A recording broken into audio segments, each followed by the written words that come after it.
Hello students.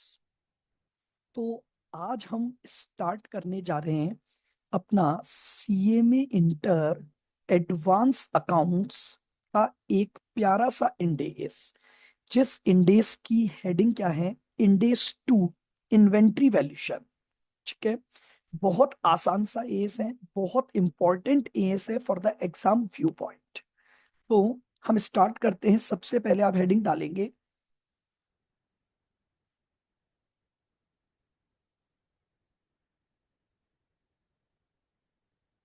इंडेस 2। ठीक है। नाम क्या है इंडेस का?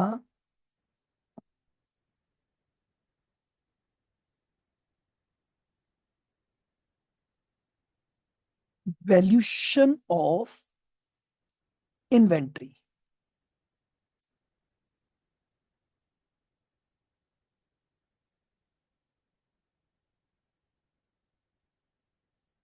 ठीक है।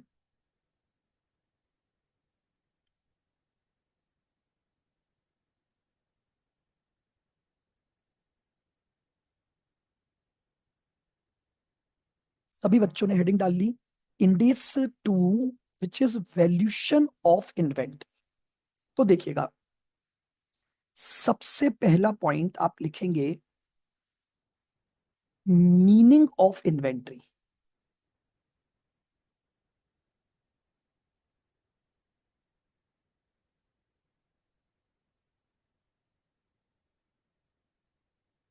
Meaning of.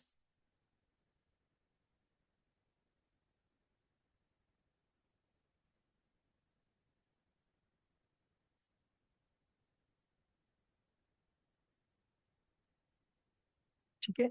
इन्वेंट्री होती क्या है? तो लिखो इसमें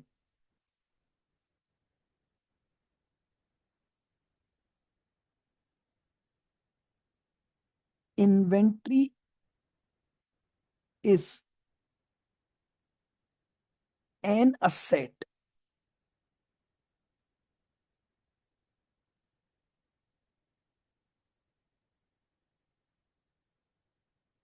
विच इज। इन्वेंट्री एक असेट है। कौन सी असेट? विच इज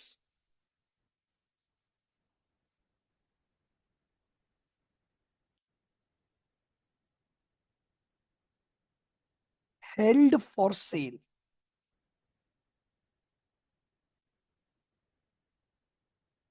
इन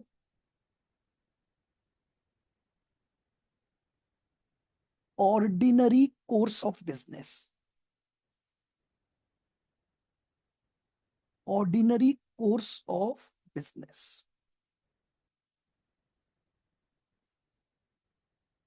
क्या बोल रहा है ये पॉइंट? इन्वेंट्री एक ऐसी असेट है जिसे हमने ऑर्डिनरी कोर्स ऑफ बिजनेस में बेचे जाने के पर्पस से हेल्ड किया हुआ है। यानी जिस चीज को ऑर्डिनरी हम क्या करते हैं, सेल आउट करते हैं। ठीक है। इस इन्वेंट्री को क्या बोला जाता है? फिनिश्ड गुड्स इन्वेंट्री बोला जाता है, जो बेचे जाने के ऑब्जेक्ट से खरीदी गई है, यानी finished goods stock.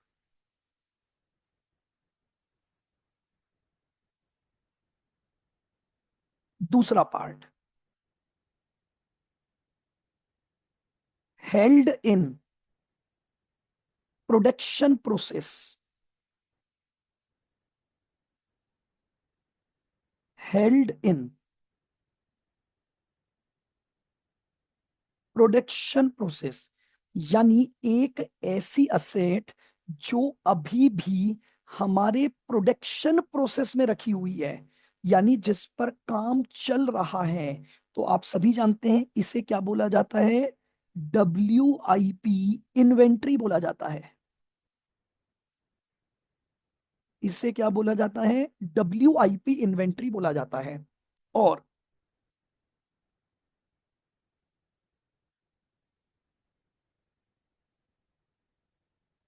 Held for use consumption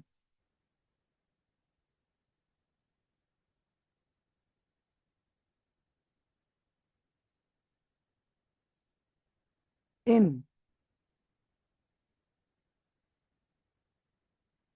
production, यानी एक ऐसी असेट जिसे हमने प्रोडक्शन के दौरान कंज्यूम्ड करने के लिए हेल्ड कर रखा है, या प्रोडक्शन में यूज हो सके इसलिए हेल्ड कर रखा है, इसको हम क्या बोलते हैं? रॉ मटेरियल इन्वेंट्री बोलते हैं। इसे हम क्या बोलते हैं? Raw material inventory. तो पॉइंट बिल्कुल क्लियर है।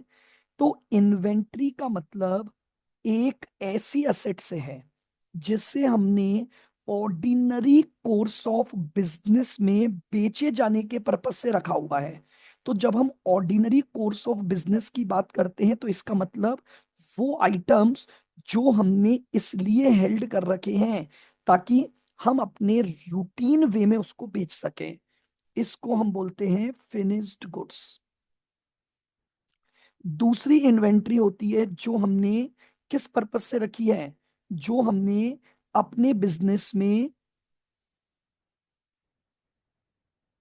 प्रोडक्शन प्रोसेस में रखी हुई है, यानी WIP।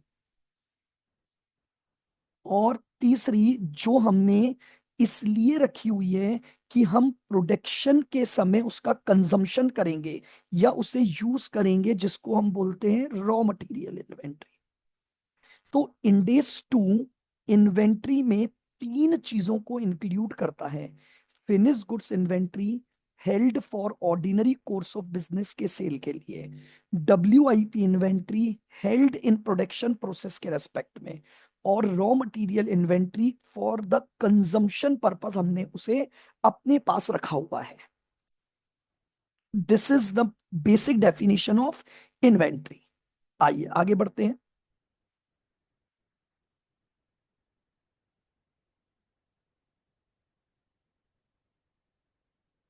चलिएगा, लिखेंगे point number 2।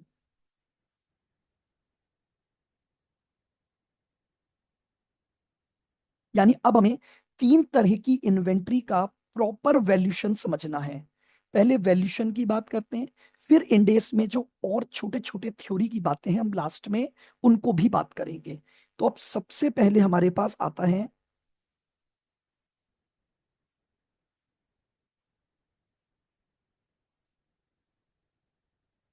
Valuation of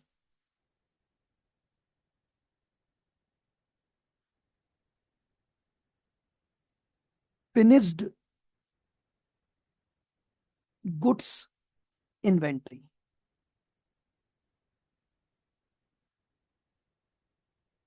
valuation of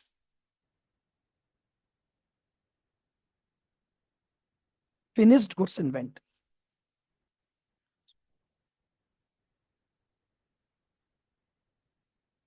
as per the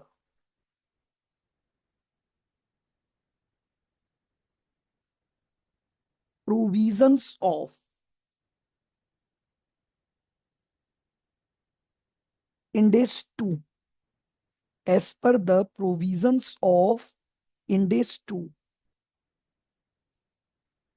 finished goods inventory. Finished goods inventory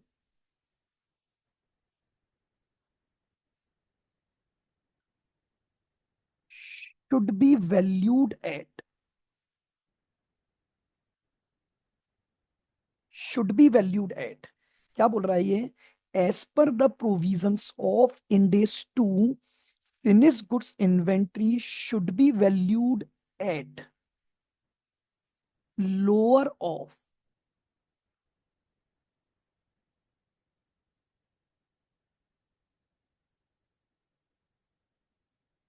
finish goods inventory का वैल्यूशन। बहुत ध्यान से समझेंगे, हम बात कर रहे हैं कोई भी फिनिश गुड्स इन्वेंट्री का अगर हमें क्या करना है, वैल्यूशन करना है, तो हाईलाइट करो लोअर ऑफ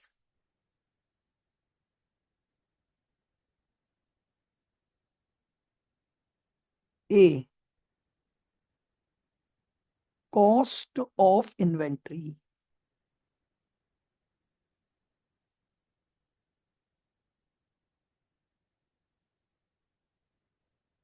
और बी नेट रियलाइजेबल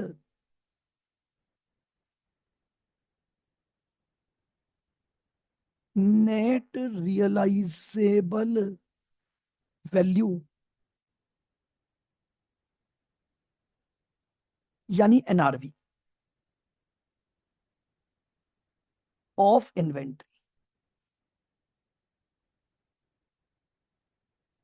बताइए क्या मेरी बात क्लियर है? बिल्कुल। अगर मुझे फिनिश्ड गुड्स इन्वेंट्री का वैल्यूशन करना है तो finished goods inventory should be valued at, इस पर होगा लोअर ऑफ या तो कॉस्ट ऑफ इन्वेंट्री या उस इन्वेंट्री की नेट रियलाइजेबल वैल्यू। इससे क्या रियलाइज हो सकता है? हमें दो चीजें ढूंढनी पड़ेंगी, कॉस्ट ऑफ इन्वेंट्री और net realisable value of inventory. और दोनों में से लोअर वैल्यू पर हम क्या करेंगे? इन्वेंट्री का वैल्यूशन करेंगे। लिखे।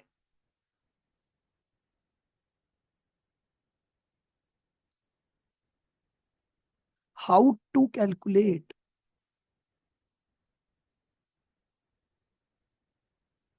Cost of inventory.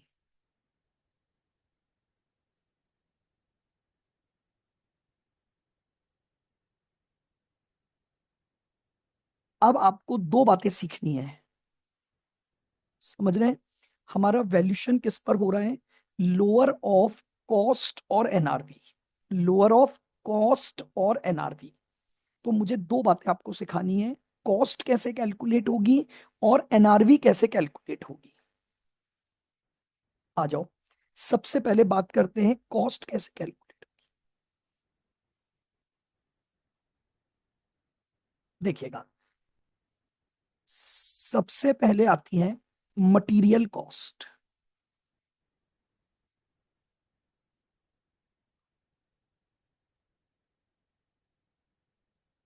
सबसे पहले क्या आएगा? Material cost. मटेरियल कॉस्ट कैसे निकलेगी?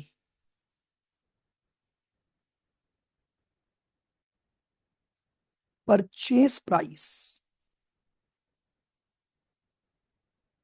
Of material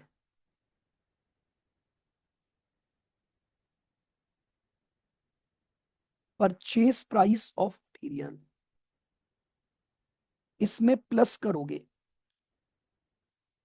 non refundable taxes.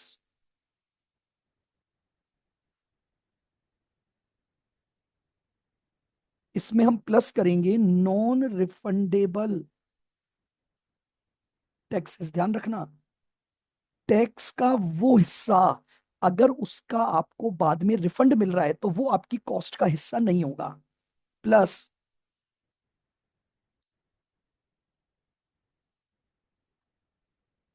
Freight charges. Plus करेंगे freight charges plus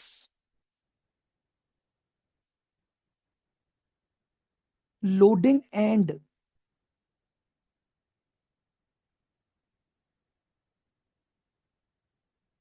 unloading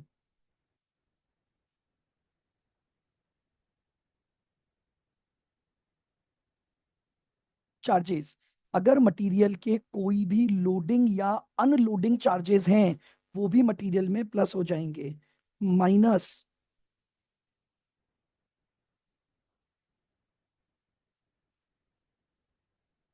discount and rebates. अगर कोई भी डिस्काउंट या रिबेट है तो उसे क्या कर दोगे? माइनस। यानी मटेरियल की परचेस प्राइस में उस मटेरियल से रिलेटेड खर्चे आ गए, और अगर कोई डिस्काउंट या रिबेट्स हमें देनी पड़ रही है तो वो हम क्या कर देंगे? माइनस कर। तो मटेरियल कॉस्ट पहला फैक्टर होगा इन्वेंट्री की कॉस्ट को निकालने का। क्लियर? आइए अब सेकंड फैक्टर होगा direct labour cost.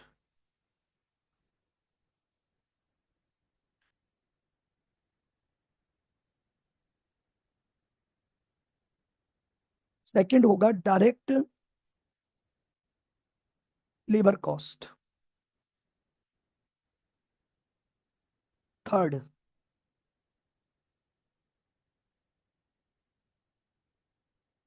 Variable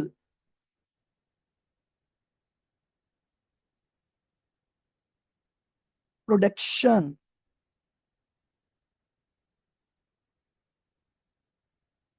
overheads. फिर क्या ले लोगे? वेरिएबल प्रोडक्शन ओवरहेड्स और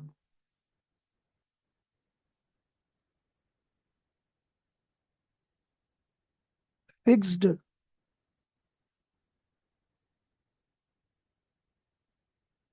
प्रोडक्शन। अगला क्या आ जाएगा? Fixed production overheads.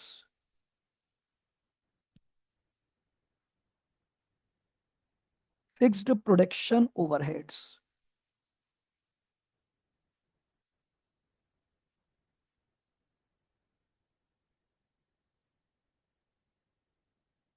Cost of,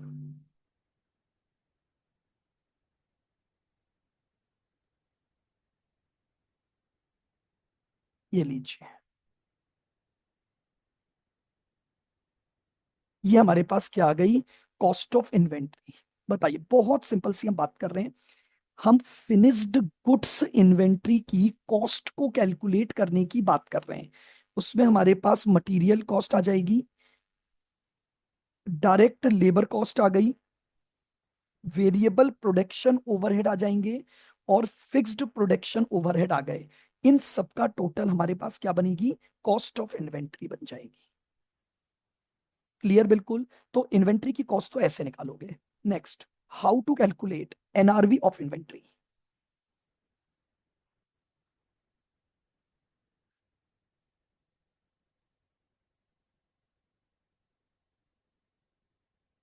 how to calculate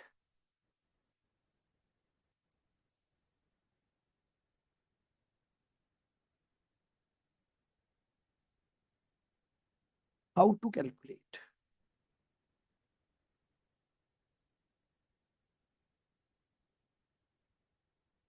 NRV of inventory.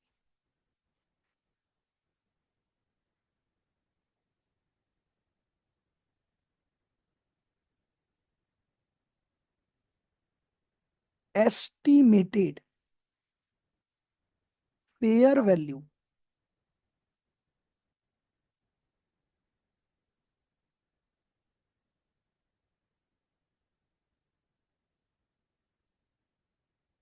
Of inventory.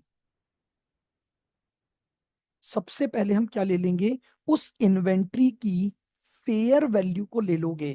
तो एस्टिमेटेड फेयर वैल्यू, यानी अगर हम उस इन्वेंट्री को नियर फ्यूचर में बेचने जाएं, आज नहीं बेचा क्योंकि आज तो वो हमारे गोडाउन में पड़ी है, नियर फ्यूचर में बेचने जाएं, तो उसकी फेयर वैल्यू क्या होगी? जिसको हम एक और नाम से भी बोल सकते हैं, estimated selling price of the inventory. ठीक है, तो इंडेस क्या बोलता है? उसकी फेयर वैल्यू ढूंढो आज की, लेस कर दो।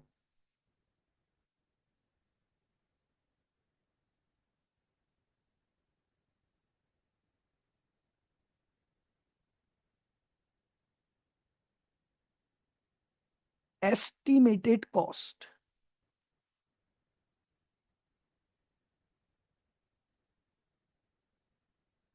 Necessary to sell.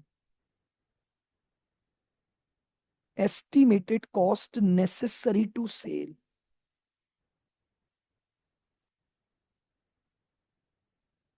अगर उनको बेचने के लिए मुझे कुछ खर्चे करने पड़े,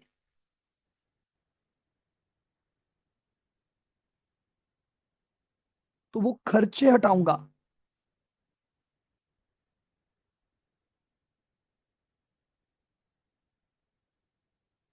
ठीक है, एस्टिमेटेड फेयर वैल्यू उठा ली और उसके बाद उसमें से लेस कर दिया। क्या लेस कर दिया?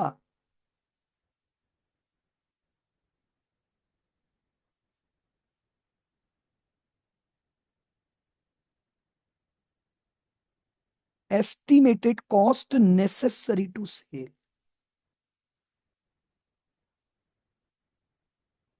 ये लीजिए। तो आपके पास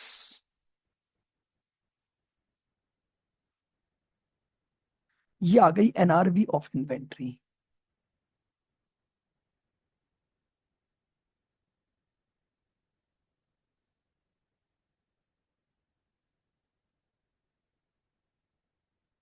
ये हमारे पास क्या आ गई, एनआरवी ऑफ इन्वेंट्री। ठीक है, तो दो फैक्टर हो गए। हमने इन्वेंट्री की कॉस्ट कैलकुलेट कर ली और हमने उसकी एनआरवी कैलकुलेट कर ली, और इन दोनों में से जो भी लोअर होगा उस पर वैल्यूशन होगा। लेकिन एक इंपॉर्टेंट नोट,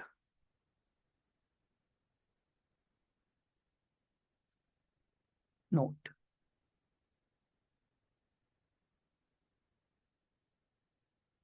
एक बहुत इंपॉर्टेंट नोट है। Treatment of fixed production overhead.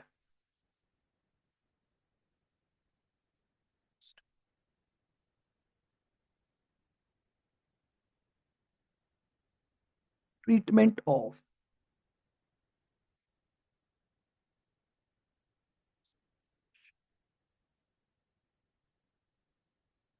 Overheads.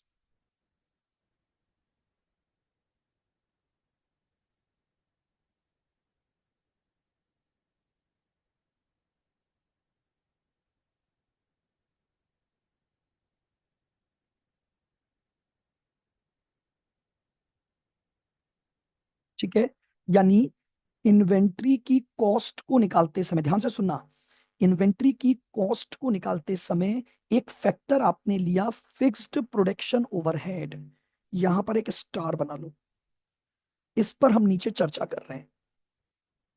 यहां पर treatment of fixed production overhead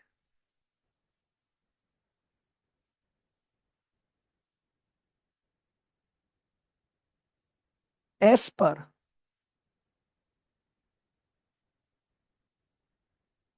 index two, as per index two,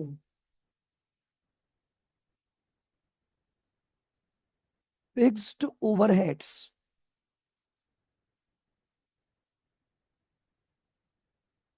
fixed overheads are based on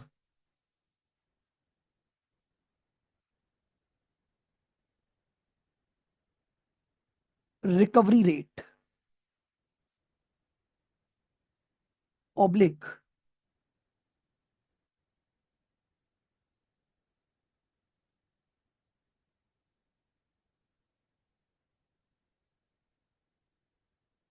absorption rate. Index two बोलता है फिक्स्ड ओवरहेड किस पर based होंगे, recovery rate या absorption rate पर based होंगे। ये रिकवरी रेट दो सिचुएशन में दी हुई होती है हमें। ये रिकवरी रेट कैसे देखी जाएगी,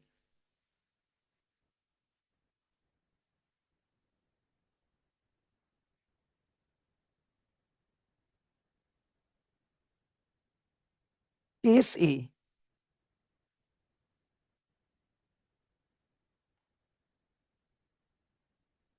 लो प्रोडक्शन,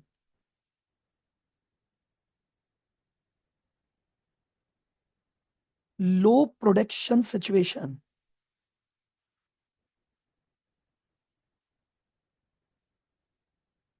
केस ए किस बात का है, लो प्रोडक्शन सिचुएशन। अब लो प्रोडक्शन का मतलब क्या होता है,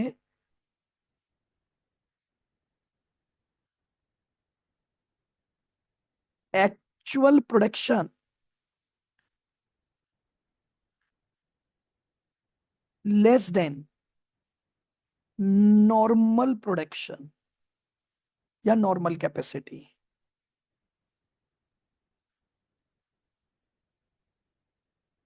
इसे हम बोलते हैं लो प्रोडक्शन सिचुएशन। जैसे मान लीजिए, अगर मैं आपको ये बोलूं कि यहां लिखता हूं, नॉर्मल प्रोडक्शन, जो नॉर्मल प्रोडक्शन है वो है 20,000। ठीक है, एक कंपनी का नॉर्मल प्रोडक्शन कितना है, उसकी जो नॉर्मल कैपेसिटी है वो 20,000 है, और उसने एक्चुअल प्रोडक्शन जो किया वो 16,000 किया। एक्चुअल प्रोडक्शन कितना किया, 16। तो ये सिचुएशन क्या कहलाती है, लो प्रोडक्शन सिचुएशन कहलाती है। तो फिक्स्ड ओवरहेड की रिकवरी रेट इस केस में कैसे निकाली जाएगी, और फिर उसी रेट के हिसाब से आगे वैल्यूशन होगा। तो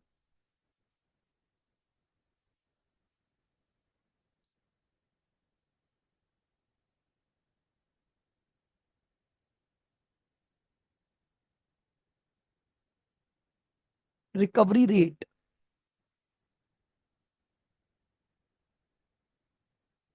total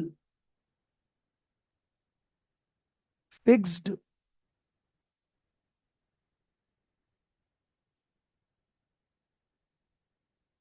production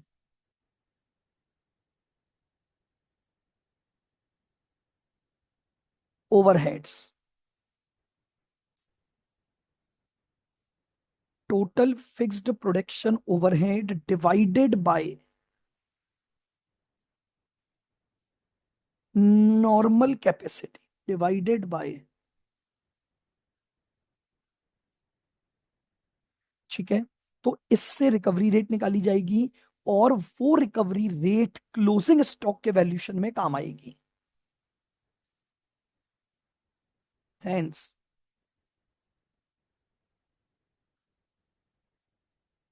units of closing stock, units of closing stock into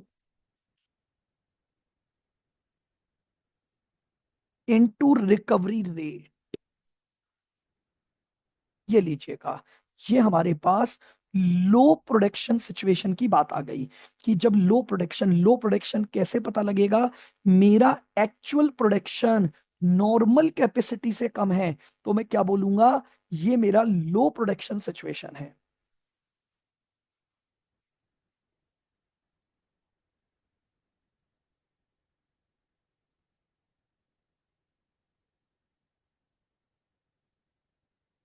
case B,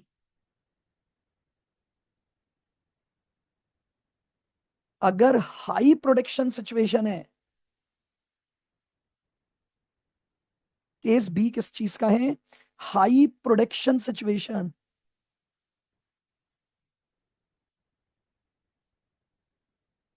high production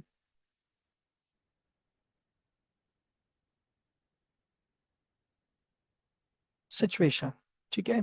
high production situation का मतलब क्या होगा,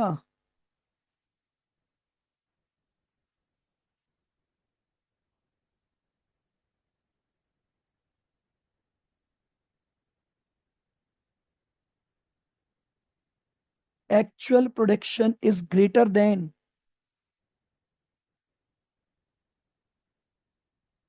actual production is greater than normal capacity.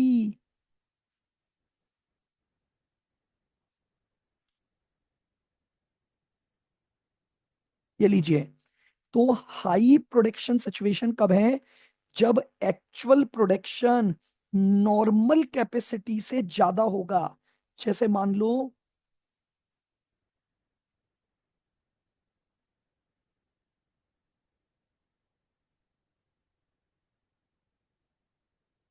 Normal capacity 18,000 थी हमारी, ठीक है, और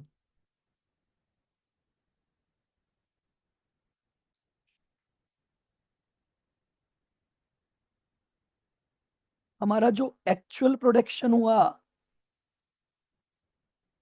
वो 20,000 हुआ।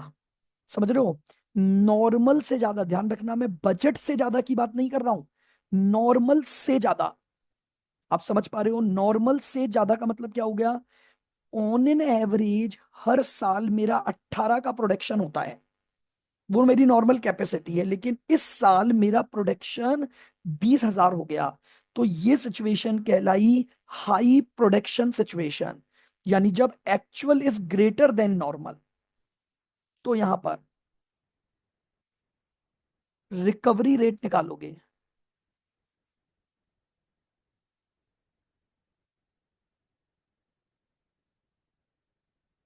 रिकवरी रेट बराबर total fixed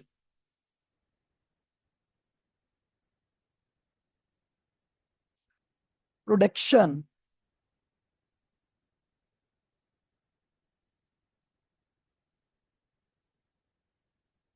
overheads. Total fixed production overhead divided by actual production.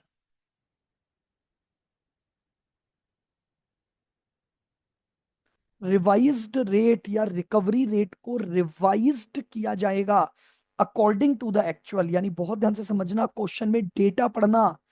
अगर लो प्रोडक्शन की सिचुएशन है, यानी actual is less than normal, तो नॉर्मल से डिवाइड होकर रिकवरी रेट निकलेगी।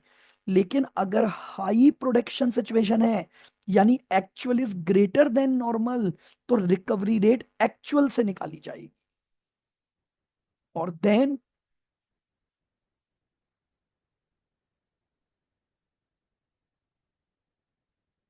Units of closing stock, units of closing stock into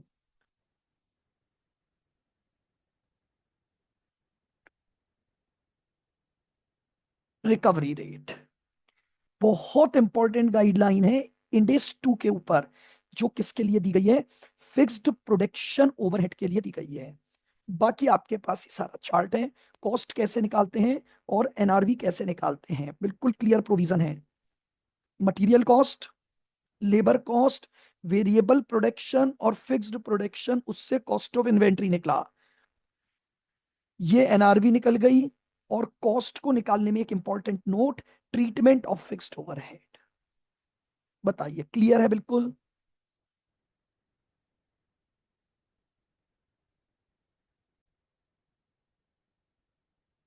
चलिएगा।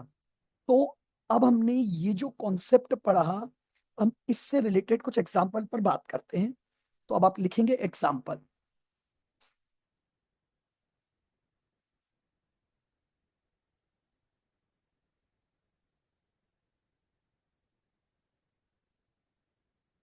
Example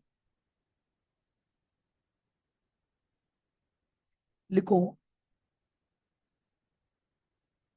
आपको क्या क्या डेटा दे रखा है वो देखिएगा।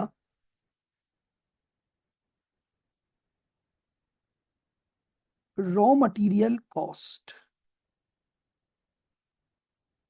40 रुपए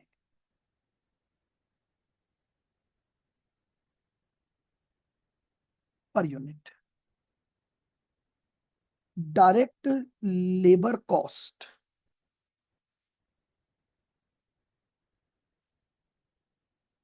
15 रुपए पर unit. Variable overhead 8 per unit.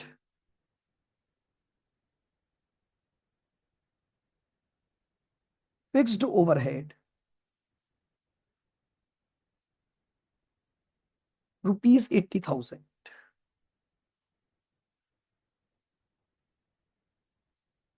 Normal capacity,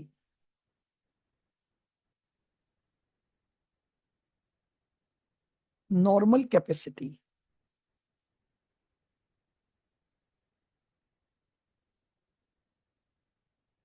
20,000 units.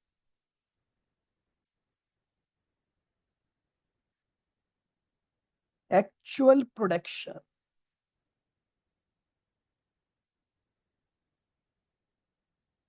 Actual production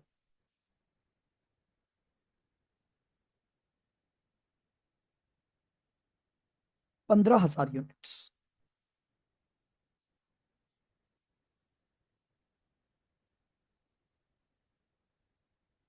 units of closing stock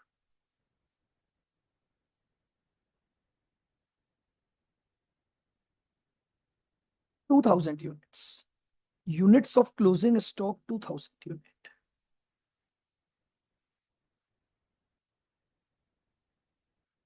calculate cost of stock दीजिएगा। देख लें एग्जांपल। आपको रॉ मटेरियल की कॉस्ट दे रखी है, डायरेक्ट लेबर कॉस्ट दे रखी है, variable overhead, fixed overhead. Fixed overhead का डेटा देखो। नॉर्मल कैपेसिटी 20,000 है और एक्चुअल प्रोडक्शन 15 है। बताइए पहले तो ये लो प्रोडक्शन हुआ कि हाई प्रोडक्शन? अगर actual is less than normal है तो ये लो प्रोडक्शन हो गया। और लो प्रोडक्शन में आपको रिकवरी रेट निकालने का फॉर्मूला लगाया मैंने। तो आइए लिख लिया सभी ने एग्जांपल। अब सॉल्यूशन करते हैं हम इसका।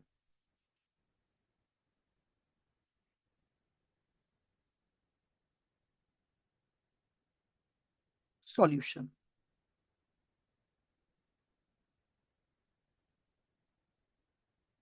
सबसे पहले रॉ मटेरियल कॉस्ट। ठीक है, रॉ मटेरियल कॉस्ट आपको दे रखी है 40 रुपए। फिर इसमें आप प्लस कर दोगे डायरेक्ट लेबर कॉस्ट 15 रुपए,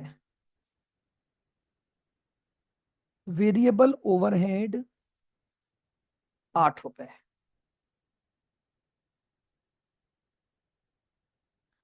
फिक्स्ड ओवरहेड की रिकवरी रेट निकाली जाएगी। तो रिकवरी रेट कैसे निकालूंगा? टोटल 80,000 का खर्चा हुआ डिवाइडेड बाय नॉर्मल कैपेसिटी 20,000। 4 रुपए मेरे पास ये आ गया।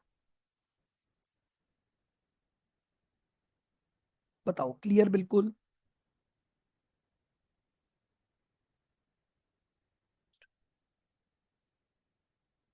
कॉस्ट पर यूनिट कितनी हो गई जोड़ो जरा। 40 और 15, 55, 63 और 67 रुपीज आपकी कॉस्ट पर यूनिट हो गई।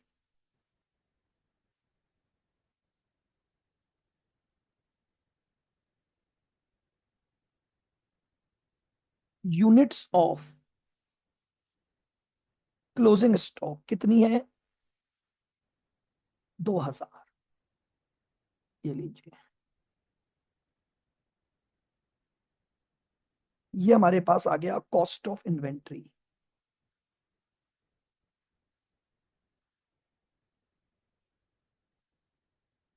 कॉस्ट ऑफ इन्वेंट्री मल्टीप्लाई कर दो।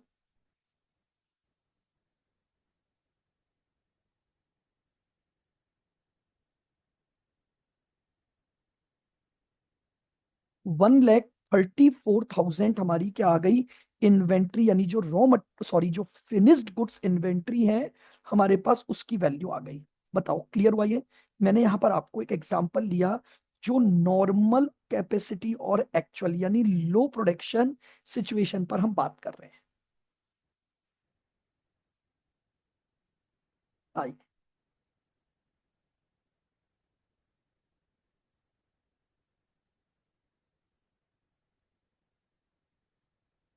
Example.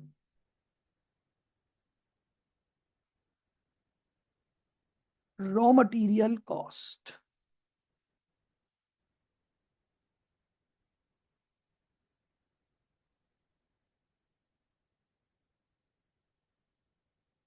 ₹30 per unit.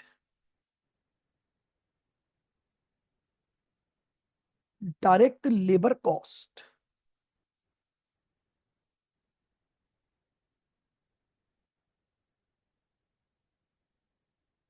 ₹12 per unit. Variable overhead ₹8 per unit.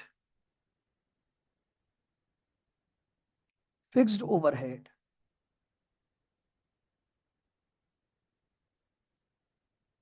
₹1 lakh. Normal capacity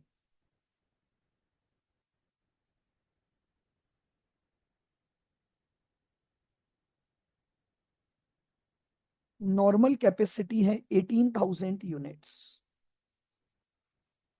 normal capacity है 18,000 यूनिट्स।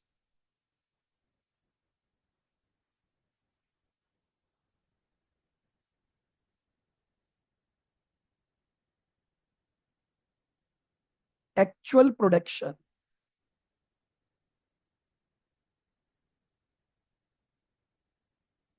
20,000 यूनिट्स। बताइए क्या सिचुएशन लग रही है? अगर एक्चुअल प्रोडक्शन नॉर्मल कैपेसिटी से ज्यादा है, अगर एक्चुअल प्रोडक्शन नॉर्मल कैपेसिटी से ज्यादा है,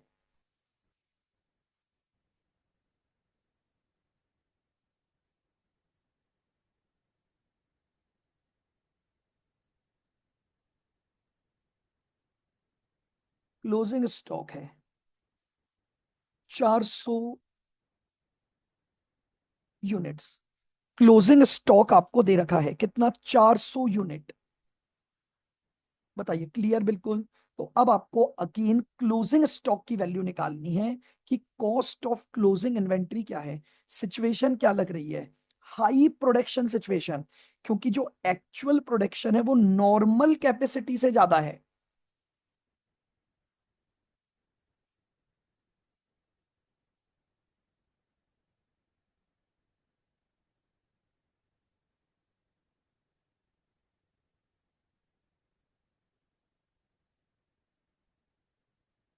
क्या बात समझ में आ रही है? बिल्कुल।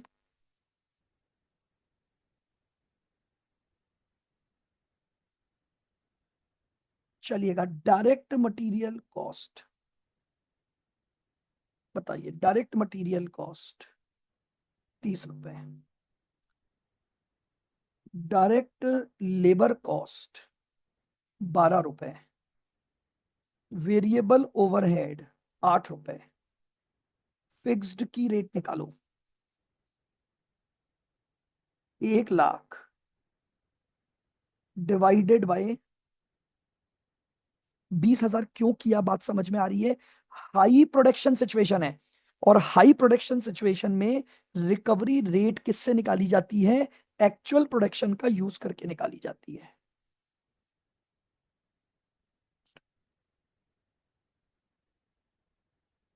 कॉस्ट पर यूनिट 30 और 12, 8 20 50 और 5 55।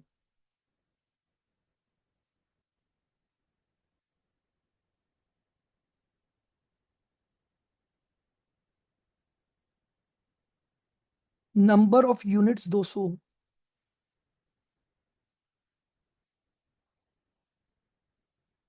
ये हमारे पास आ गया कॉस्ट ऑफ इन्वेंट्री।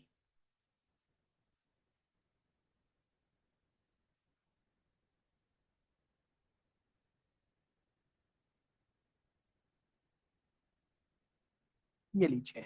तो ये हमारे पास क्या आ गई?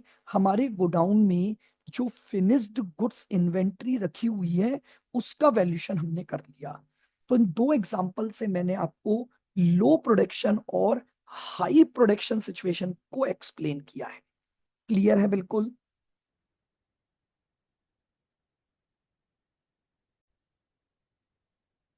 आइएगा, अब हम थोड़ा और आगे बढ़ते हैं और कुछ और पॉइंट को डिस्कस करते हैं। तो बिल्कुल ध्यान से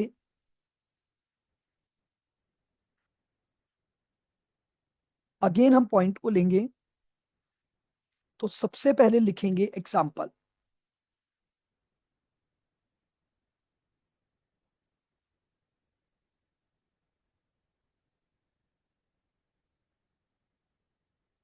एग्जाम्पल देखिए आपको क्या दिया हुआ है।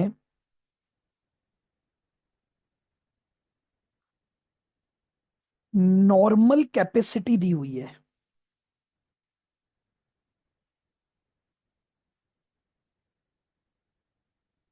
नॉर्मल कैपेसिटी दी हुई है 20,000 यूनिट्स। ठीक है। नॉर्मल कैपेसिटी दी हुई है 20,000 यूनिट्स। Actual production.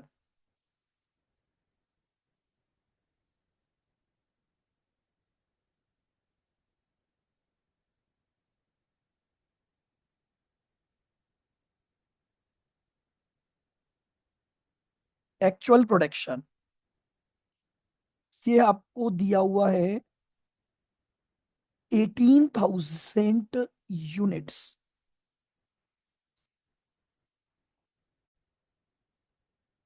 हाँ जी। एक्चुअल प्रोडक्शन कितना है हमारा? 18,000 है। अब इसके बाद हमें दे रखा है फिक्स्ड ओवरहेड्स।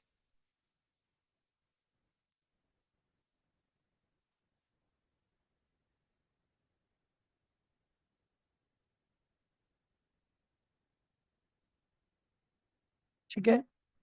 फिक्स्ड ओवरहेड आपको कितने दिए हुए हैं? ₹16,000 के आपको क्या दे रखे हैं? फिक्स्ड ओवरहेड दे रखे हैं। सेल्स दी हुई है 16,000 यूनिट। सेल्स आपको दी हुई है 16,000 यूनिट्स।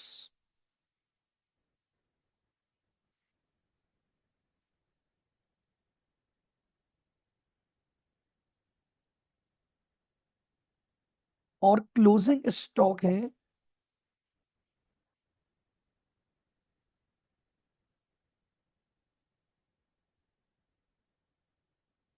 क्लोजिंग स्टॉक है 2,000 यूनिट। ठीक है, बिल्कुल।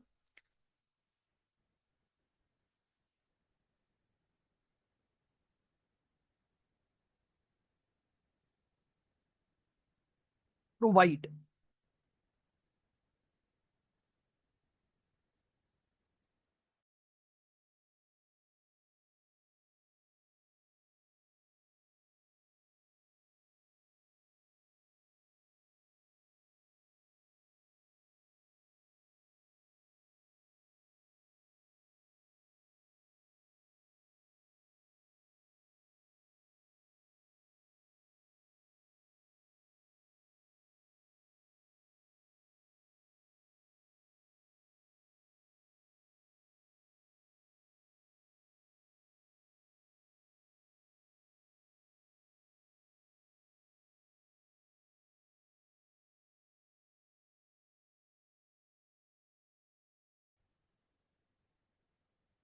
Provide treatment of fixed overhead as पर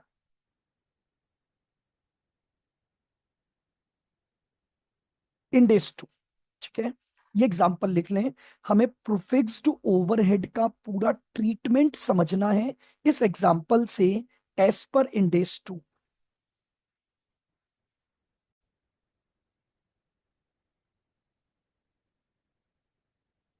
चलिएगा, अब आगे बढ़ते हैं। तो अब इसके सॉल्यूशन पर हम बात करते हैं। पूरा ट्रीटमेंट समझना है हमें इंडेस टू के तहत फिक्स्ड ओवरहेड का।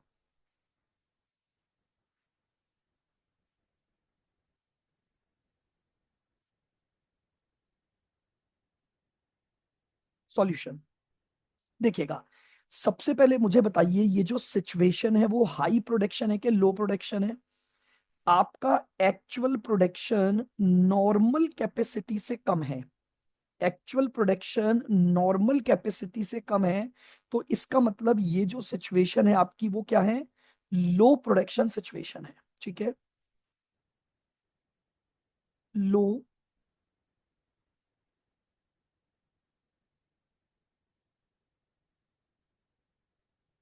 लो प्रोडक्शन।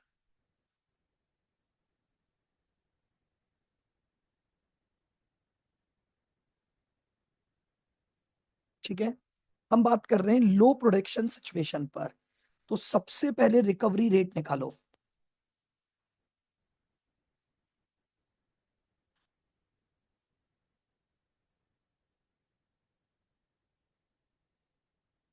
ठीक है, सबसे पहले रिकवरी रेट निकालेंगे। तो रिकवरी रेट निकली आपकी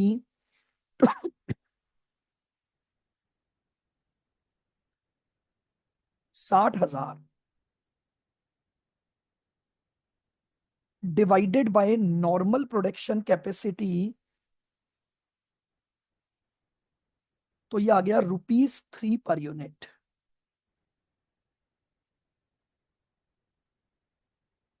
ठीक है, अब बिल्कुल धीरे धीरे और आराम से पूरा ट्रीटमेंट समझना है फिक्स्ड ओवरहेड का। अब देखिए, हमारी रिकवरी रेट कितनी हो गई? ₹3। नाउ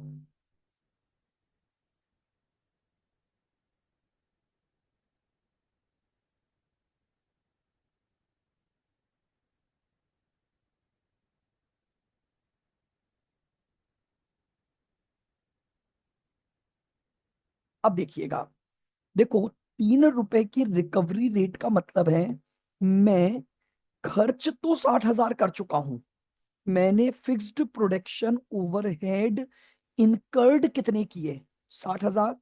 तो इनकर्ड का अमाउंट तो मेरा फिक्स है कितना? 60,000।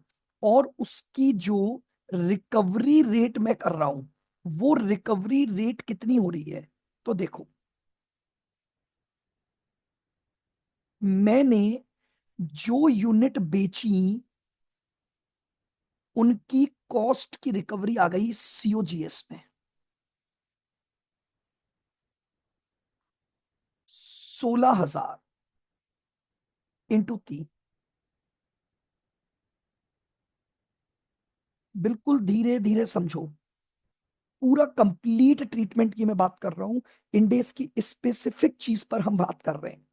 तो जितनी यूनिट मैंने बेच दी, वो पैसा मैंने अपने कस्टमर से रिकवर कर लिया। 16,000 इंटू 3। और कुछ पैसा बाद में रिकवर करूंगा। जितनी यूनिट क्या पड़ी हुई है? क्लोजिंग स्टॉक में पड़ी हुई है। तो क्लोजिंग स्टॉक में कितना शामिल है? 2,000 यूनिट, ₹3 के हिसाब से 6,000। धीरे धीरे समझो मेरी बात को, फिर सुनना मैं क्या बोलना चाह रहा हूं। मैंने फिक्स्ड प्रोडक्शन ओवरहेड इनकर्ड तो किए 60,000, बट प्रॉब्लम ये हुई कि मैं रिकवरी कितनी कर पाया? केवल 54,000। रिकवरी कितनी कर पाया? 18,000 का प्रोडक्शन किया तो 18 ही बेच पाऊंगा। 16 आज बेच दी तो रिकवर हो गए 48। दो बाद में बेचूंगा तो वो यूनिट की कॉस्ट में जुड़ गया, रिकवर फ्यूचर में होगा। तो 18 इंटू 3, 54। लेकिन मैंने एक्चुअल खर्चा कितना किया? एक्चुअल खर्चा 60 किया, तो रिमेनिंग कहलाता है अनएलोकेटेड ओवरहेड्स।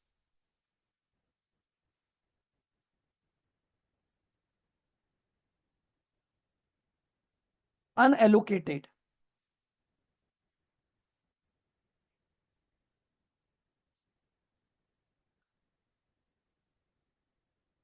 कितने? टोटल 60,000 -54 मैंने रिकवर कर लिए। तो जो मैं रिकवर नहीं कर पाया, उसे मैं क्या बोल रहा हूं? अनएलोकेटेड। 6,000। अब इंडेस 102 इन अनएलोकेटेड की बात करता है।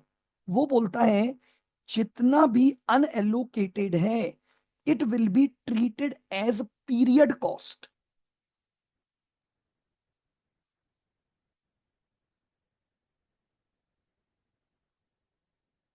This will be treated as this will be treated as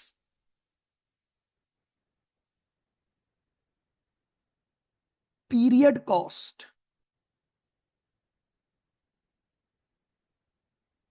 and transferred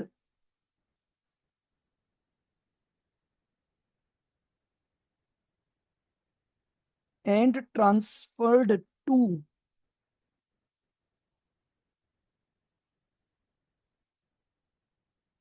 profit and loss account. Transferred to profit और लॉस अकाउंट, तो यानी बेसिकली इस सिचुएशन में हमारे पास फिक्स्ड ओवरहेड के तीन ट्रीटमेंट हो गए। जितना माल बेच दिया वो कस्टमर से रिकवर हो गया सीओजीएस के फॉर्मेट में। जो अभी बिक नहीं पाया लेकिन मेरे पास क्लोजिंग स्टॉक बचा हुआ है वो क्लोजिंग स्टॉक में शामिल हो गया। और रिमेनिंग जो बचा वो क्या बना, अनएलोकेटेड बचा। और अनएलोकेटेड को मैं कहां चार्ज कर लूंगा, पी एंडल में चार्ज कर लूंगा। तो लो प्रोडक्शन सिचुएशन में मेरे पास कुछ ना कुछ अनएलोकेटेड हमेशा बचेगा। और जितना भी अनएलोकेटेड बचेगा, इंड एस टू क्या बोलता है, वो अनएलोकेटेड आप कहां ट्रांसफर कर दोगे, डायरेक्टली पीएनडल में ट्रांसफर कर दोगे by assuming it as a period cost. क्या ये बात समझ में आ गई? आइए एक और एग्जाम्पल से इस कॉन्सेप्ट को हम कवर करते हैं। लिखेंगे एग्जाम्पल।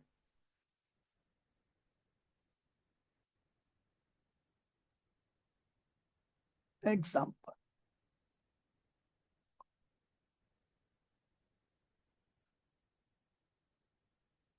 नॉर्मल कैपेसिटी,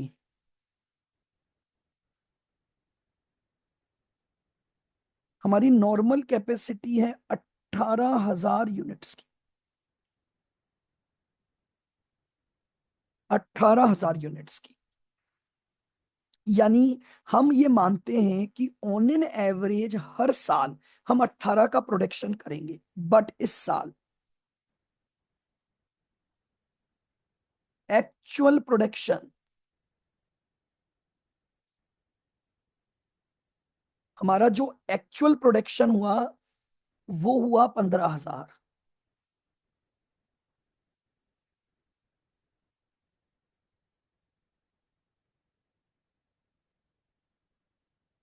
हमारे फिक्स्ड ओवरहेड्स,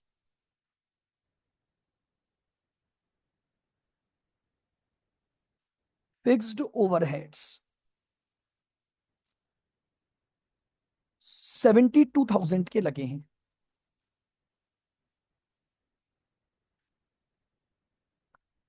सेल्स हुई है 12,000 यूनिट्स की।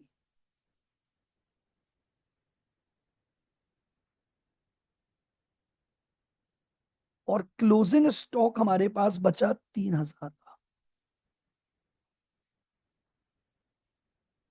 क्लोजिंग स्टॉक बचा है 3,000 यूनिट का।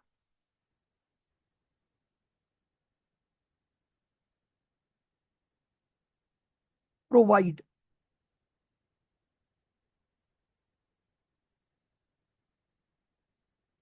Treatment of, provide treatment of fixed overheads,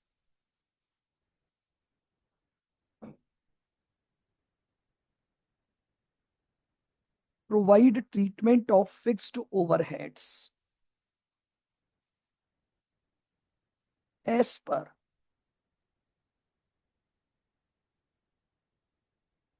इंडेस to. इंडेस to के तहत हमें पूरा ट्रीटमेंट समझाना है।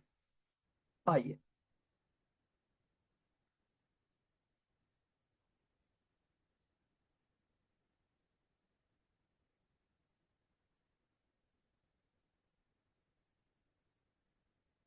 सबसे पहले अगर मैं बात करता हूं तो क्या ये सिचुएशन लो प्रोडक्शन में आ रही है या हाई में? लो, हम लो की बात कर रहे हैं क्योंकि हमारा जो एक्चुअल प्रोडक्शन है वो नॉर्मल कैपेसिटी से कम है।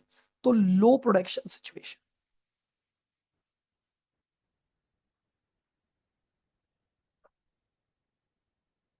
लो प्रोडक्शन,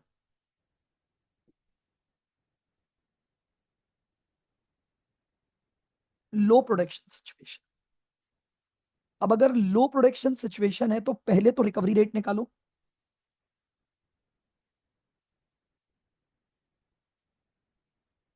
पहले तो निकालेंगे रिकवरी रेट। तो रिकवरी रेट का फॉर्मूला क्या है? जितने ओवरहेड लगे, यानी 72,000 डिवाइड बाय नॉर्मल कैपेसिटी। अब मैं फॉर्मूला नहीं लिख रहा हूं, 18।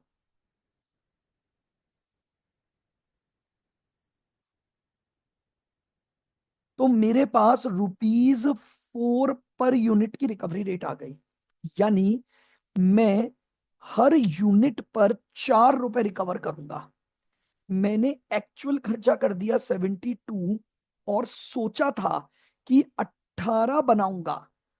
सोचा था 18 बनाऊंगा। तो जानते हो, रिकवरी रेट एब्जॉर्प्शन बेसिस पर निकाली जाती है, सोच के बेसिस पर निकाली जाती है। यानी मैंने रिकवरी रेट पहले से ही निकाल ली होगी।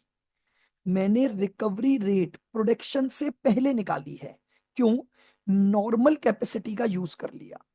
अब एक्चुअल प्रोडक्शन 15, एक्चुअल प्रोडक्शन 15। तो इसका मतलब अब ट्रीटमेंट क्या होगा?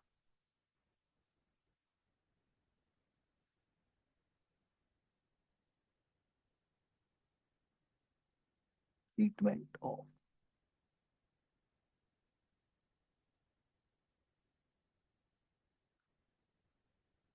अब देखिएगा, तीन ट्रीटमेंट हैं इंडेस 2 के।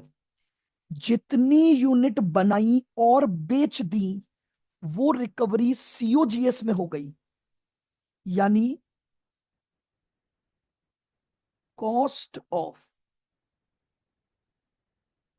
Goods sold. कितनी आ गई कॉस्ट ऑफ गुड्स सोल्ड में रिकवरी?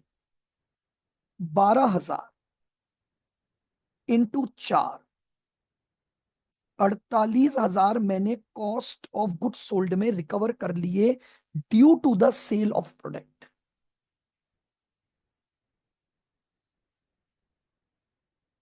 क्लोजिंग स्टॉक, जितनी यूनिट बना ली लेकिन अभी नहीं बेची, आगे बेचूंगा तब रिकवर हो जाएगा। तो 3,000 की रिकवरी होगी। 3,000 यूनिट इंटू 4, 12। आओ, कितना रिकवर हो गया? 48 और 12, कितना रिकवर हो गया? 48 और 12, 60,000। बट मैंने खर्चा कितना किया था? मैंने खर्चा कितना किया? 72। अनरिकवर, अनरिकवर्ड या अनएलोकेटेड, अनएलोकेटेड कितना? 72 माइनस 60, जो एलोकेट नहीं कर पाया, 12।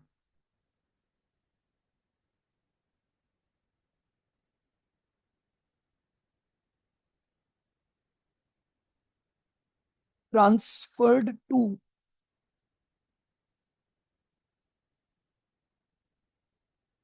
Profit and loss account S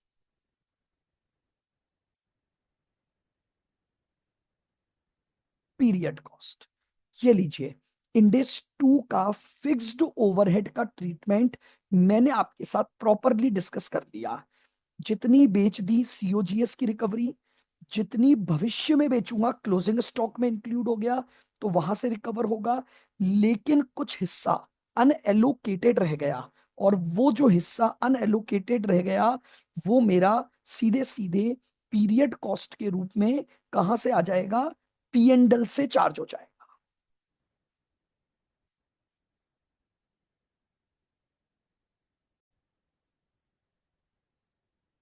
देखिएगा आप, क्वेश्चन नंबर 1, देखो ये क्या बोल रहा है। ABC limited by goods from an overseas supplier. It has recently taken the delivery of 1,000 units of component X. ठीक है। अभी अभी हमने क्या लिया है, 1000 यूनिट्स की डिलीवरी ली है। The quoted price of the component X was 1200 per unit, but ABC limited has negotiated a trade discount of 5% due to the size of the order. तो देखो, हमने खरीदा कितने में, 1200 रुपए की हमारी परचेज प्राइस है, लेकिन हमें 5% क्या मिल जाएगा, ट्रेड डिस्काउंट मिल जाएगा। The supplier offers and early settlement discount of 2% for the payment within 30 days, and ABC limited intends to achieve this. ठीक है। अगर आप टाइम पर पेमेंट करते हो तो आपको 2% का कैश डिस्काउंट या सेटलमेंट डिस्काउंट मिलेगा, और कंपनी ये मान के चल रही है कि कंपनी इसे ले लेगी। इंपोर्ट ड्यूटी 60 रुपए पर यूनिट है, must be paid before the goods released through the custom. Once the goods are released through custom, ABC limited must pay a delivery cost of 5000 to have the component taken to the warehouse. Calculate the cost of inventory. हमें inventory की cost निकालनी है। तो देखिएगा,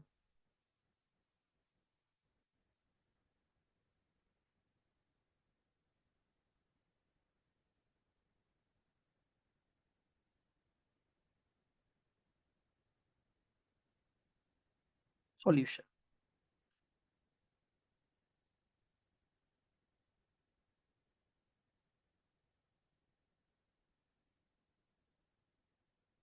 statement of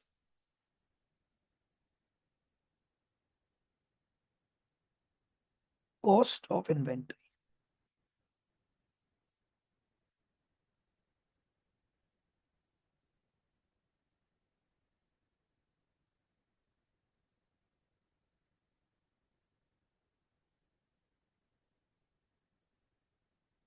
हमने जो raw material खरीदा उस इन्वेंट्री की हम क्या ले रहे हैं, कॉस्ट ले रहे हैं।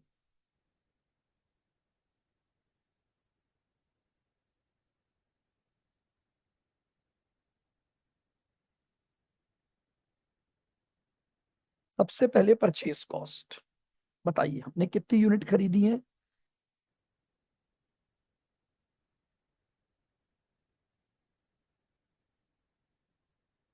1000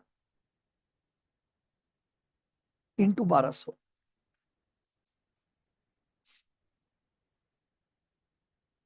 12 लाख।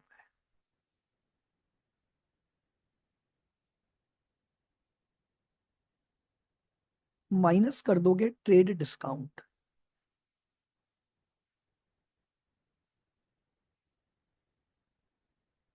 इसमें से हम क्या माइनस कर देंगे, ट्रेड डिस्काउंट। कितना, 5%। ठीक है, तो यानी इसका मतलब 60,000 का ट्रेड डिस्काउंट मिल जाएगा।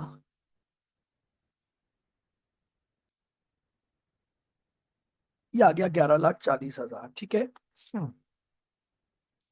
सेटलमेंट डिस्काउंट आएगा क्या, नहीं, अर्ली सेटलमेंट डिस्काउंट इन्वेंट्री के खरीदने की कॉस्ट नहीं है, तो इसको हम नहीं लेंगे।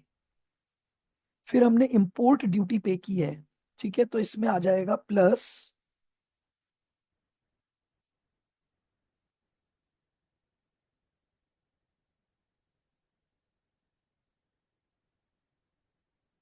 Import duty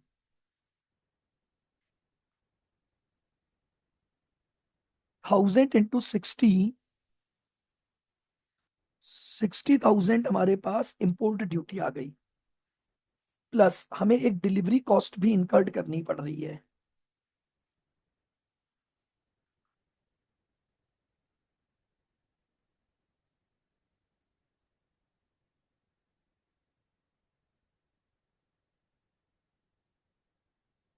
5,000।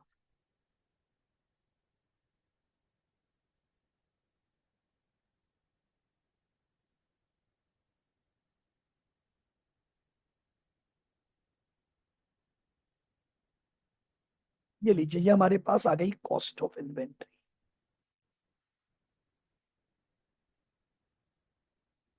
Cost of inventory.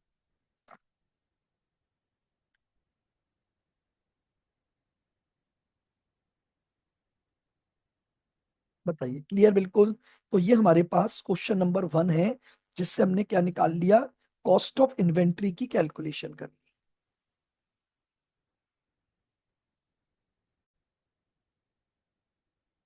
आइएगा, नेक्स्ट हमारे पास है क्वेश्चन नंबर 2। देखो ये क्या बोल रहा है, a business plan for production overhead of 10 lakh per annum, the normal level of production is 1 lakh. तो देखो हमें डेटा दे रखा है,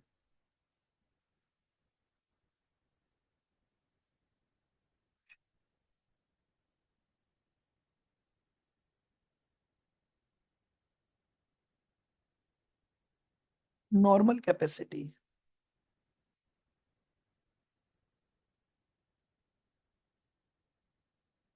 कितनी है, 1 लाख।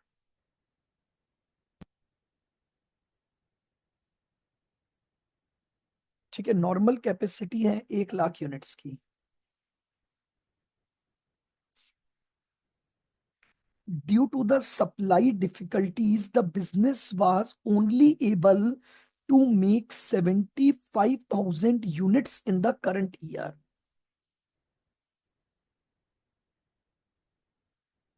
एक्चुअल प्रोडक्शन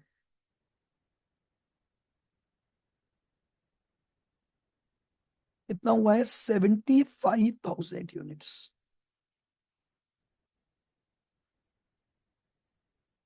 बताइए, हाई प्रोडक्शन सिचुएशन के लो प्रोडक्शन सिचुएशन। लो, क्योंकि हमारा जो एक्चुअल प्रोडक्शन है वो नॉर्मल कैपेसिटी से कम है।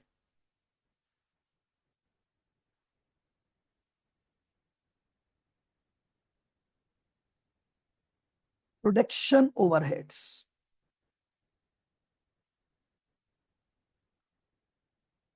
हमें प्रोडक्शन ओवरहेड्स दे रखे हैं 10 लाख।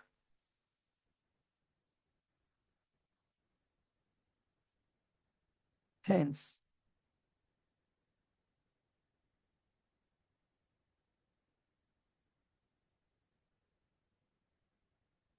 रिकवरी रेट बताइए।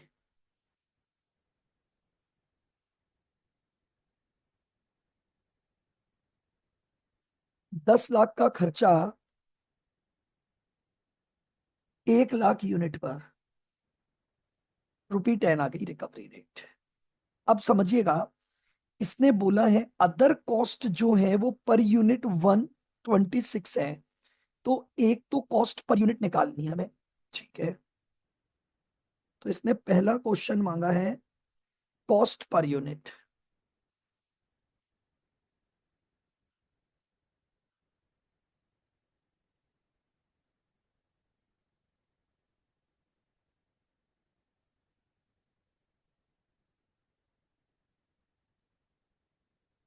अदर कॉस्ट कितनी दे रखी है, 126 प्लस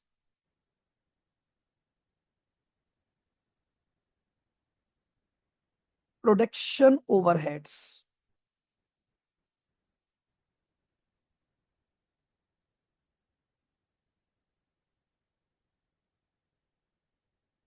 ये लीजिए, ₹10 के हमारे प्रोडक्शन ओवरहेड आ गए।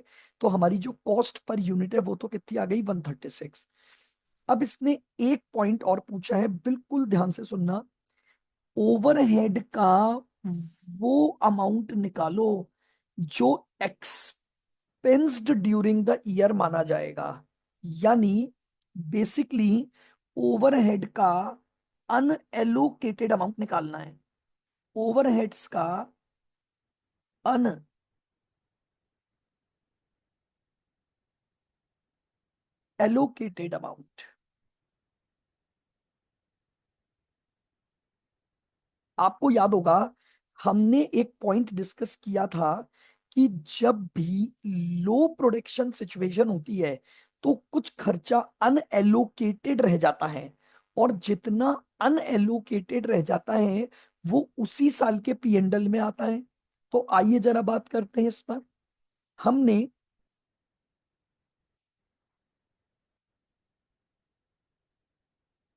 प्रोडक्शन कितना किया?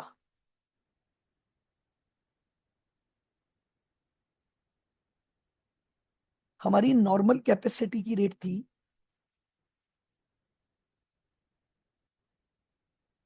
1 लाख। हमने जो रेट निकाली वो नॉर्मल कैपेसिटी से निकाली। अब हमने बनाया कितना?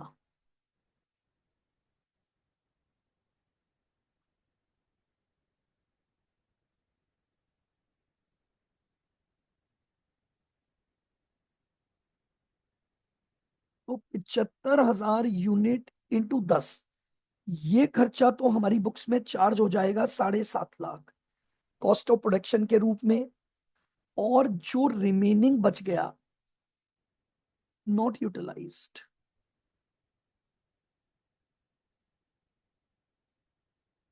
या अनएलोकेटेड, 75,000 यूनिट पर 10 रुपए तो रिकवर कर लोगे, लेकिन अनएलोकेटेड रह गया कितना? 10 लाख -750। ये खर्चा क्या रह गया? अनएलोकेटेड।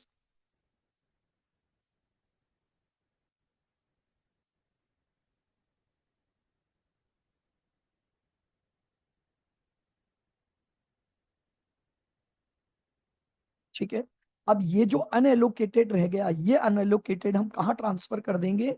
ये अनएलोकेटेड आप P&L में डाल दोगे एज एन एक्सपेंस।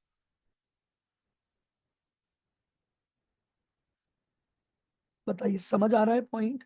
जो हमने पिछली क्लासेस में डिस्कस किया, हम उसी पर हम सारा ये बात कर।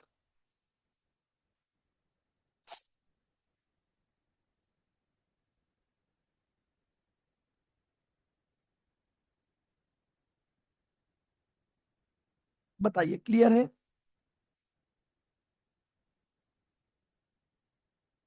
तो ये हमारे पास था क्वेश्चन नंबर 2, जिसमें हमसे दो चीजें मांगी थी। एक तो कॉस्ट पर यूनिट निकालनी थी,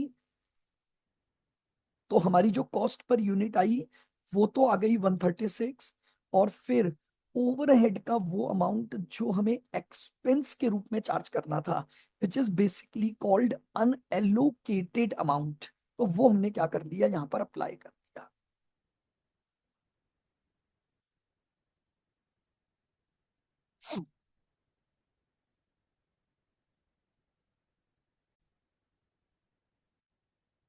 चलिएगा आगे बढ़ते हैं। क्वेश्चन नंबर 6 आइएगा।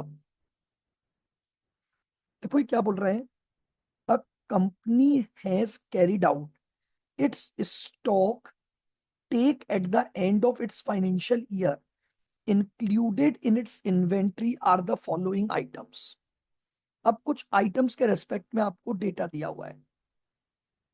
आइटम नंबर ए, ध्यान से देखना, एक टेबल की बात कर रहा है। ये बोल रहा है इस टेबल की जो कॉस्ट है कंपनी के लिए वो 1250 है। This type of table usually sold for 81895, but it was damaged in a flood and therefore sold at a significant discount, and it is expected that it can be sold for rupees 450। आइएगा,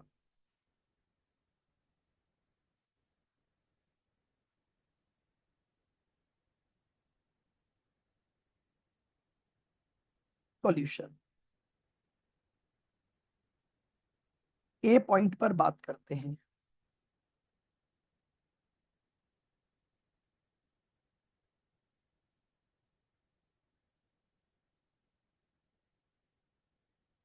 valuation of table किस पर valuation होता है? Lower of.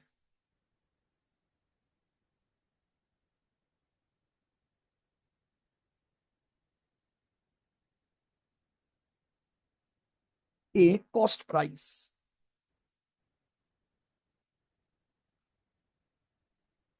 बताइए cost price कितनी दी हुई है?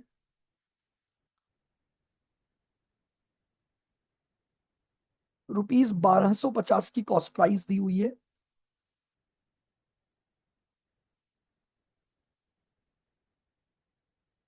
अब दे रखा है कि नॉर्मल प्राइस तो 1895 थी, बट अब ड्यू टू द डैमेज अब ये कितने में बिकेगी? 450 में। तो एनआरवी कितनी हो गई? 450। तो बताओ, कॉस्ट और NRV whichever is lower, hence.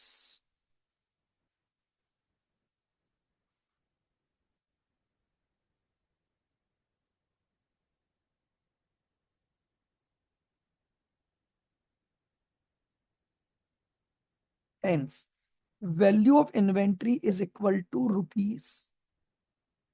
₹450। ये लीजिएगा, ये हमारे पास पहला वैल्यूशन आई। अब बात करते हैं बी पॉइंट पर।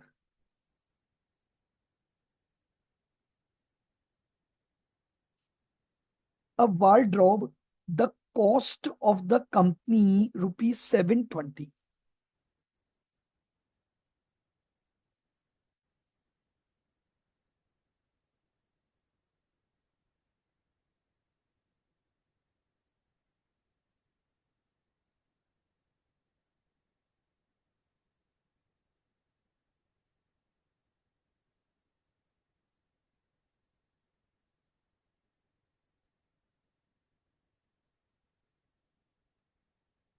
लोअर ऑफ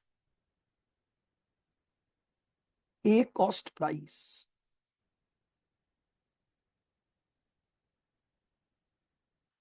कॉस्ट प्राइस कितनी दे रखी है? ₹720। क्लियर? बिल्कुल।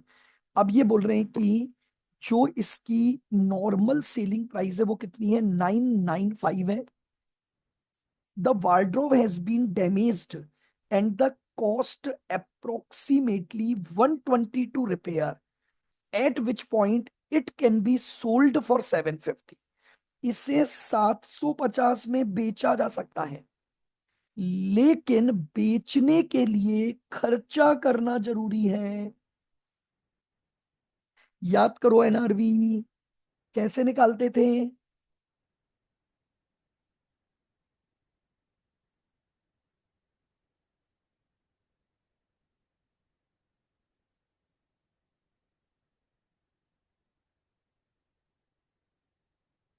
एक्सपेक्टेड सेलिंग प्राइस कितनी हो सकती है इसकी? इसने बोला एक्सपेक्टेड सेलिंग प्राइस 750 जा सकती है, लेकिन इस 750 पर जाने के लिए कॉस्ट ऑफ रिपेयर करनी पड़ेगी। क्या पॉइंट समझ रहे हो? एनआरवी कैसे निकलती है? Expected fair value minus estimated cost necessary to make the sale. कितना खर्चा करना पड़ेगा? 120 का। बताओ, एनआरवी कितनी आ गई? 750 माइनस 120 यानी ₹630। ₹630 की एनआरवी आ गई। हेंस, हेंस,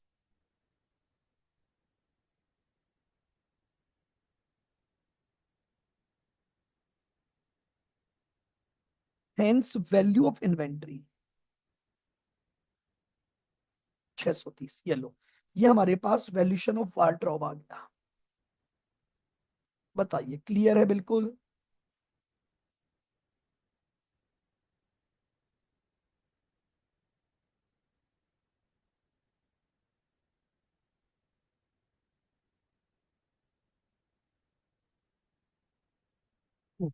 अब देखो, अ dresser that was made to a customer's own specification and cost to the company 1832, and cost to the company 1832.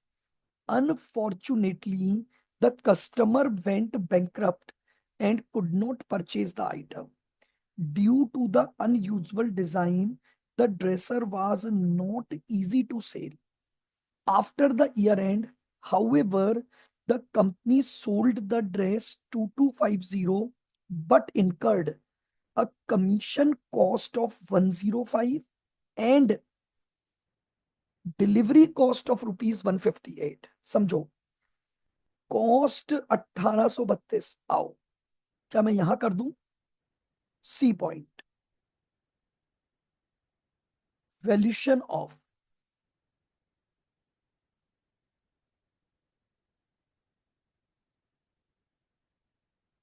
Dresser.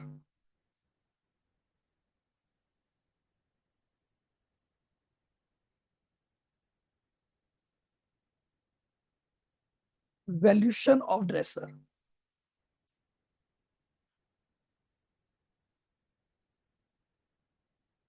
Lower of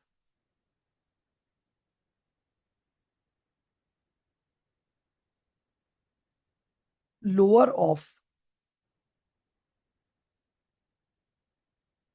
cost price.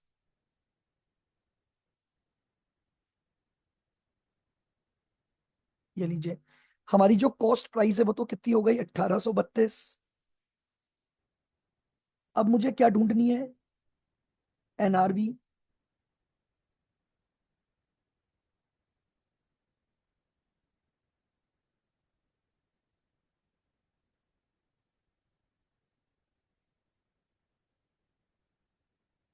Estimated selling price बताइए कितनी दे रखी है? 2250। 2250। लेकिन इसको करनमाने के लिए दो खर्चे दे रखे हैं, माइनस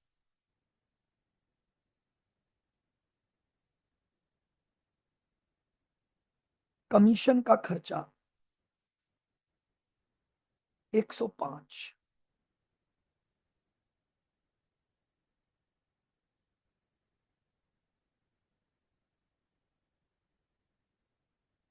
और डिलीवरी कॉस्ट 158।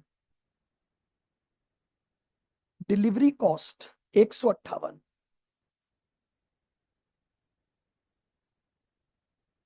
एनआरवी निकाल लो। 2250 माइनस 105 माइनस 158। ये लीजिएगा 1987। 1987 एनआरवी है। तो कॉस्ट और NRV whichever is lower, तो जल्दी से बता दो वैल्यूशन किस पर होगा। मैं फिर बोल रहा हूं, समझो क्वेश्चन को समझो। कॉस्ट और एनआरवी का रूल एक ही है, NRV whichever is lower. ढूंढो कॉस्ट कितनी और एनआरवी कितनी। हेंस हेंस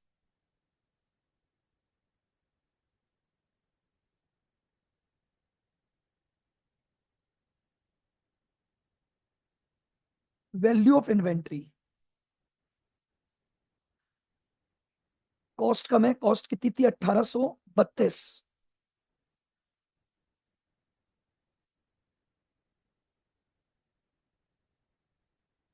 ये लीजिए 1832 रुपए हमारा वैल्यूशन हो गया। तो क्या मेरी बात समझ आई? 3 पॉइंट हो गए। 450 पर वैल्यूशन, 630 पर वैल्यूशन और 1832 पर वैल्यूशन।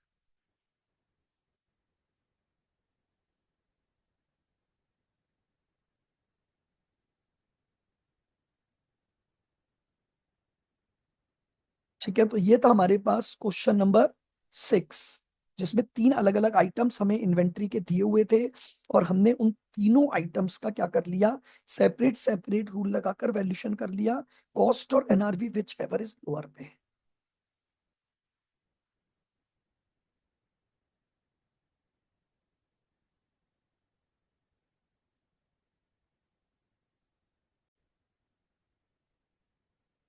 आइएगा आगे बढ़ते हैं क्वेश्चन नंबर 7 की तरफ। देखिएगा, देखो ये क्या बोल रहा है। अ company has one product in its inventory. ठीक है, information about 31 December 18 inventory is follows. Product ए की 1000 क्वांटिटी हमारी इन्वेंट्री में है, जिसकी यूनिट कॉस्ट 10 रुपए पर यूनिट है और उसकी यूनिट सेलिंग प्राइस 16 रुपए है। The cost to sell the product A is consist of 15% sales commission of the sales. Determine the carrying value of inventory as on 31st December 18। ठीक है, inventory valuation है again cost और NRV whichever is lower.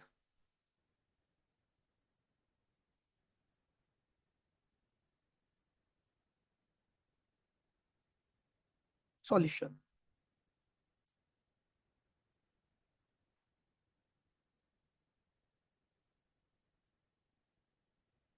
Valuation of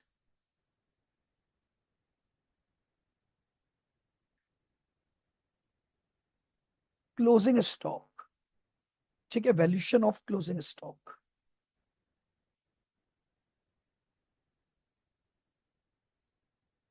lower of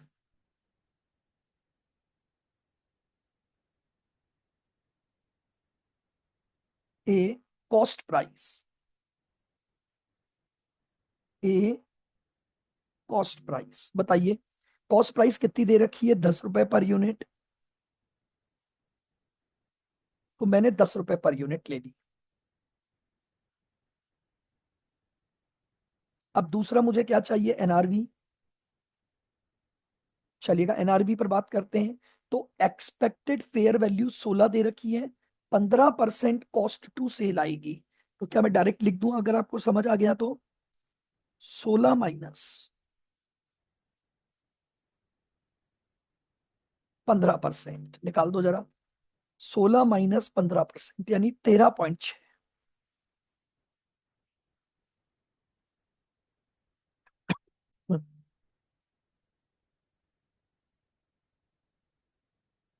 बताइए cost और NRV whichever is lower, hence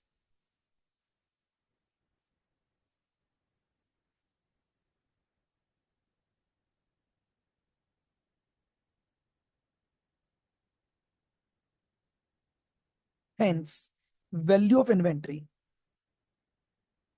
1000 unit मेरे godown में है, इन दोनों में से लोअर तो किस पर वैल्यूशन होगा, इंटू 10। ये लीजिए 10,000 हमारे पास क्या आ गया, इन्वेंट्री की वैल्यू आ गई 10,000। यानी कॉस्ट और NRV whichever is lower, और उस लोअर वैल्यू पर हमने वैल्यूशन कर लिया यानी 10 रुपए पर। तो 10,000 हमारे पास क्या आ जाएगी, वैल्यू ऑफ इन्वेंट्री आ जाएगी। क्या बताइए, बात समझ में आ गई बिल्कुल। बहुत बेसिक से हम क्वेश्चन कर रहे हैं, कॉस्ट और NRV whichever is lower, cost और NRV whichever is lower पर हमारा वैल्यूशन